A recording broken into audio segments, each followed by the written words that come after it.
right, Twitter has a new owner, but Elon Musk is not the only one trending or trying to trend. Let's look at the trends on social media this week, including a video of our own colleague that went viral here at the SABC. Sakina interviewed forensic investigator Paulo Sullivan.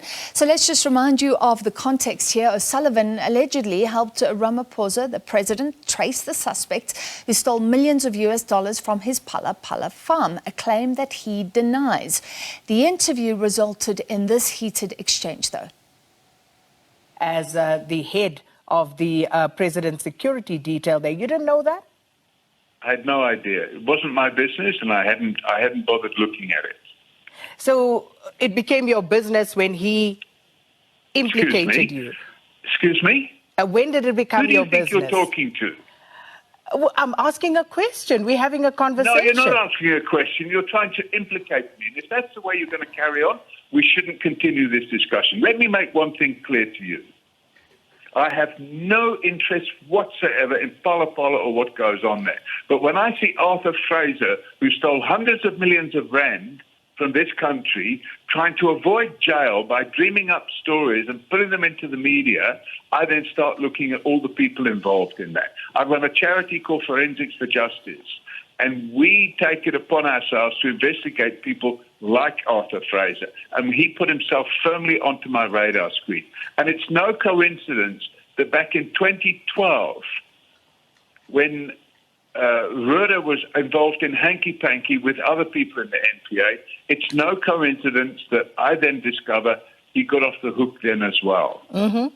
And as I said, I'm not going to have people, whether they're criminals or journalists, trying to implicate me. So if you come with any more dodgy questions, I'm closing this call. But what's a dodgy question, Mr. Sullivan? You said he was not my business up until that point. So I asked a follow-up question asking, when did he become your business? Wow, that's... All right, so the hashtag Sakina Kamwendo I stand with Sakina. Following that, we're joined by independent journalist Ayanda Sishi Wigzell to analyze our trends. It really got traction. Why? Yes. Why do you think? I guess this is about how journalists are treated. Sometimes journalists are in the wrong, but you often have a situation where somebody facing hard questions will then turn the tables on the journalist. Yes, absolutely. Good evening to you, Francis, and good evening to all the SABC viewers. Sakina Kamwendo found herself trending for 2 days on Twitter because of her brilliance as a journalist. And what Twitter users were asking, and what social media users were asking as well, is where is SANEF and where is actually the SABC in coming out and defending Sakina against Paulo Sullivan, who obviously we just heard what he had said right now. But also there was the hashtag I stand with Sakina as well, where people were expressing their supports, their full supports in what Sakina was asking and her line of questioning as well. But also they were pointing out that there is a kind of double standard in the way it is that certain journalists are supported and others are not. There is a bit of a tussle there on Twitter as to where, who are the journalists that SANEF supports and who it is that they actually don't support. So it is very interesting to see, because people were noting that Sakina is a brilliant journalist, and now would have been a very good time for SANEF to come out and support her in what just happened with Paulo Sullivan. So I'm ambivalent on this because I think SANEF came out recently when a journalist was in court. So that's a more serious case than something happening on air. And I personally think Sakina Kamwendo can stand up for herself quite incredibly. I do think she's an amazing journalist.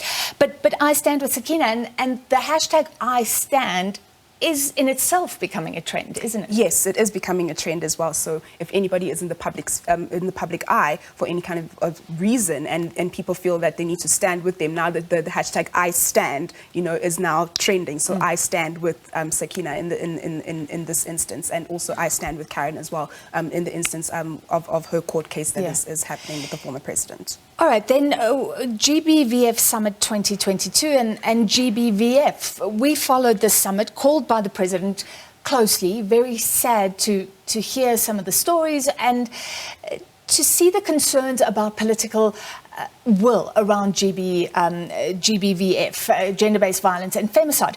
What were you picking up with these hashtags? So the trend really lasted throughout the week up until Thursday when the summit was complete. And what people were pointing out is that these were really high-level talks. They're not meant to be for the public discourse. They're meant for a certain group of people who exist in certain spaces, i.e. politicians, people in political parties, as well as ambassadors and world leaders. But it didn't actually speak to the problems that we face when it comes to gender-based violence at a grassroots level. And this is what activists were pointing out at the summit, but also on social media as well. We saw there was a video that was going viral of the Kwanele Foundation leader actually speaking to Minister of Youth, Women and Persons with Disabilities, Ms. Maite Mashabane, talking about how the fact that she cannot say that she is not safe because them as activists, they are the ones who are not safe, and they have bodyguards around them. They are always being ferried and transported via the blue lights that they have access to because they are politicians. Yet activists on the ground do not have those same privileges. And this is what we're seeing come out on social media. But also, they're talking about the fact that this is the second year that the Gender-Based Violence and Femicide Summit has happened. Yet it is another tick box exercise because we're actually seeing a regression.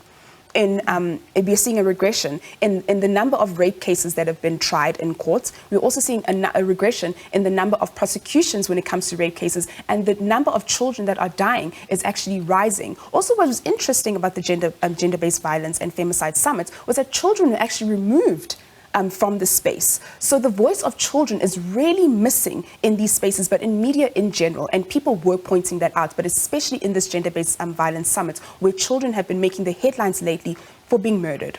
Yeah, the stats are just incredibly sad.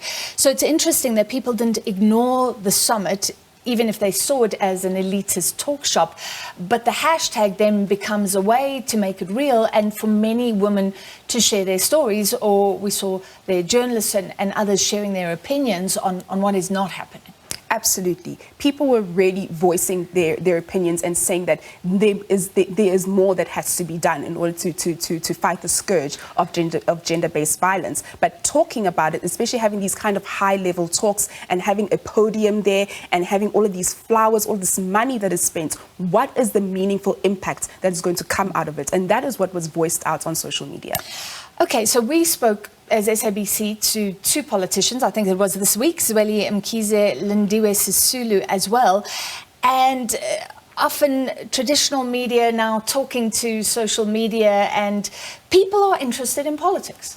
Absolutely. Zweli Mkhize and Lindiwe Sisulu were trending this week because of their interviews and what came out of those interviews as well. So we know that the African National Congress is going to be heading into an elective conference, a national elective conference in December. So now we have people standing up and putting their name in the baskets and saying that they want to lead the African National Congress.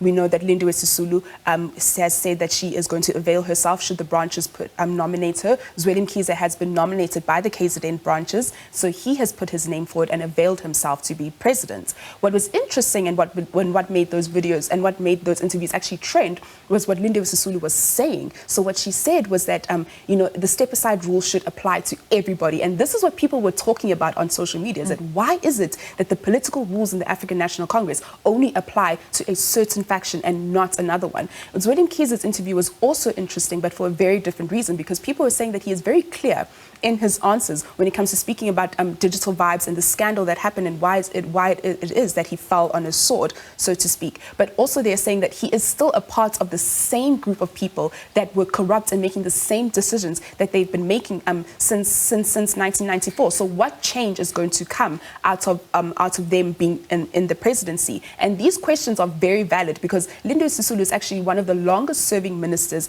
in cabinet, having been a part of different portfolios. So people are actually asking her on social media, what difference or what kind of different way will you come into the African National Congress and the presidency? And I think there's a lot of wonderment or speculation around her relationship with the president, and she said if the step-aside rule was applied equally, Phala would be the problem as well. Absolutely. We're running out of time, so let's mention finally hashtag Kim Heller, hashtag Sipho Siepe, who's quite a well-known analyst, but now this was raised as a possible Bell Pottinger PR exercise. They have said that they were helping the public protector, but deny anything nefarious about that. Yes, so they say that they did communications work for the Public Protector's Office and for Busisiwe Mqwebane as well. But what has come out in the evidence was that, you know, there was a lot of money that was spent, and it was a lot of the taxpayers' money that was spent in order to fit this bill. And this is the problem that people were having.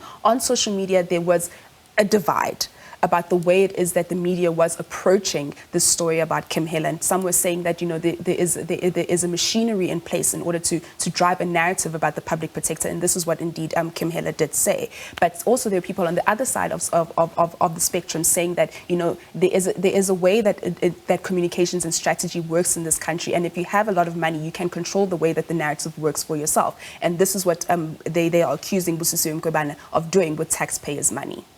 All right, thank you for wrapping up some of the trends, and we'll chat to you soon. On a Friday, we look back at the week. Thank you very much, Ayanda Sishi Wigzell, independent journalist.